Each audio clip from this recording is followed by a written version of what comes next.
जिसलिए करते वही भीतर का जब अंदर का भाव है उसका अनुगमन करना। You have to follow this, not to imitate.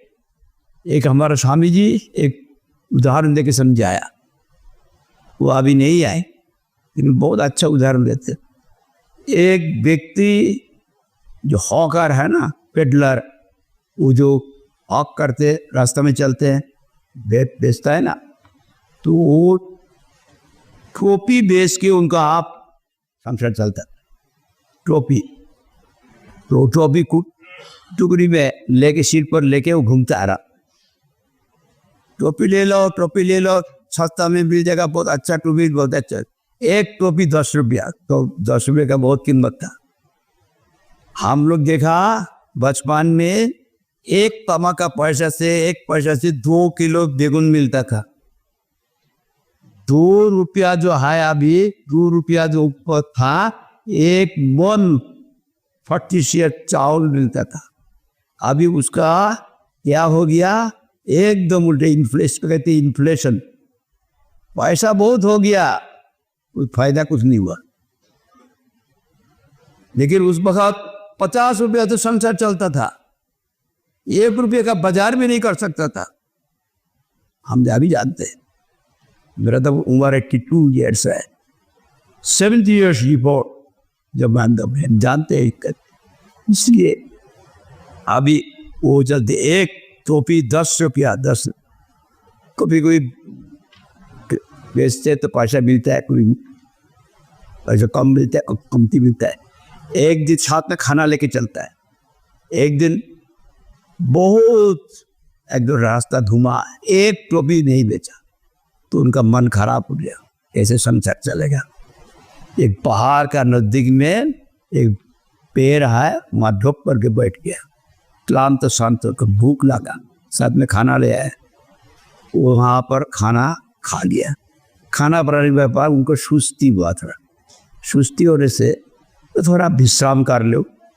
अपना चादरा वो घास का ऊपर लगा दिया, लगा के एक टोपी उनका सिर पर है और उसका सिर का नीचे साथ में और एक टुकड़ी टोपी है, उसको देखे वो सो गया, थोड़ा विश्राम, लेकिन नींद आ गया। इस समय में क्या हो गया, जंगल से बहुत बंदर आया, वहां पर बहुत बड़ा पेड़ था, वो बंदर सब पेड़ में उठा, पेड़ में उठ के देखता एक व्यक्ति सोया पड़ा है, वहां पर टोपी है, और वो टोपी पहन लिया। वो लोग धीरे धीरे वहां से उतारा, उतार के वो वहां पर गया, तो आदमी का पास, आदमी का सीटा टोपी का हाथ नहीं दिया, वो टुकड़ी में टोपी पहन ले, पहन के फिर उठ गया। फिर और एक बंदर आया, ऐसे करते करते सारा टोपी पहन के एकदम उठ गया ऊपर। उठ के उनका बहुत आनंद हुआ, आनंद से वो एक डाल है, वहाँ से एक ब्रांच से और एक ब्रांच में छलांग मारते, मारकर खैक फूक आवाज करते। आवाज सुन के उनका नींद टूट गया, वो ऐसे उठ गया, बस शाम हो गया। उठ के देखता है टुकड़ी में एक टोपी नहीं है, एक टोपी बेचारी कौन टोपी लेनी है, अपना ऊपर का सीट का टोपी है। देखता है सब बंदर सब टोपी पहन दिया। अभी बंदर को तो ऐसे टोपी नहीं देगा। आप जब वृंदावन में जाएंगे ना, निधु वन पे आप सेवा कुंज में जाएंगे, बंदर ले जाता है घड़ी और ले जाता है कुछ चश्मा ले जाता है, जब पैसा देगा कुछ खाना देगा तब वो छोड़े।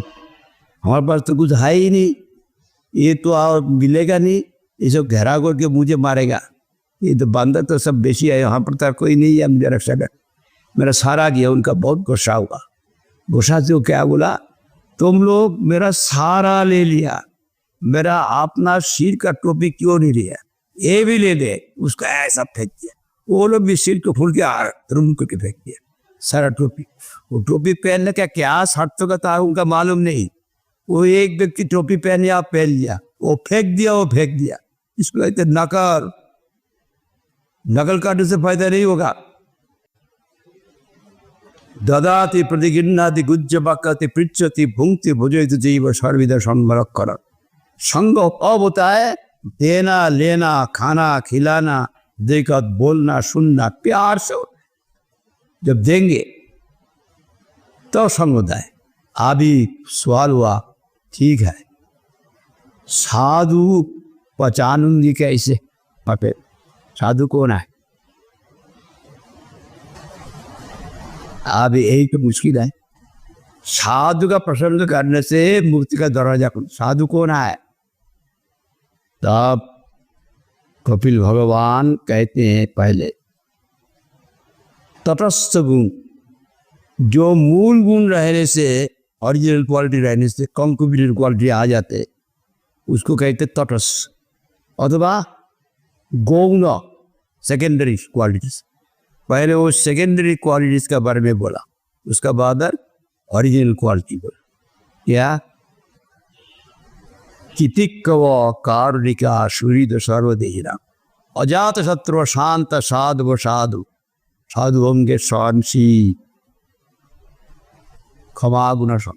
जरा सी इधर उधर हो गया एकदम गुस्सा, साधु नहीं है। ऐसा हमारा गुरुजी उदाहरण देके समझाया। साधु का अंदर में कोई दुनिया का कामना नहीं है।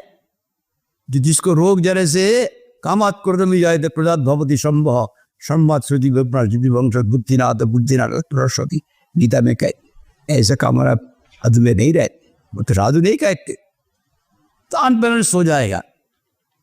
इसलिए कहते साधु भगवान के लिए है, भगवान की सेवा के लिए, उनकी प्रीति के लिए है, उनकी प्रीति द्वारा उनमें प्रेम है, उनका सारा जीव पे उनका प्रेम है। जब किसी को मैं प्यार करूंगा, उसको कोई हिस्सा को मैं हिंसा नहीं कर सकता। प्यार को उनका सारा हिस्सा लेके उसका प्यार को उसका हाथ काट दिया, नाक काट दिया, ऐसा नहीं। जो भगवान के प्यार होता है, भगवान का शक्ति और तमाम जीव में प्यार अपने आप हो जाए।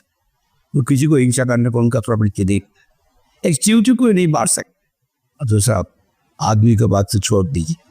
तो अभी यहाँ पर कहते एक उदाहरण दिया, घृष्टं घृष्टं पुनर्पुन चंदनं चारुगंधम छिन्नं छिन्नं पुनर्पुन स्वादु से वैक्षुखंडम दग्धं दग्धं पुनर्पुन कांचनं कांत रूपम प्रणंत प्रकृति विकृति जाए तो सज्जनाना।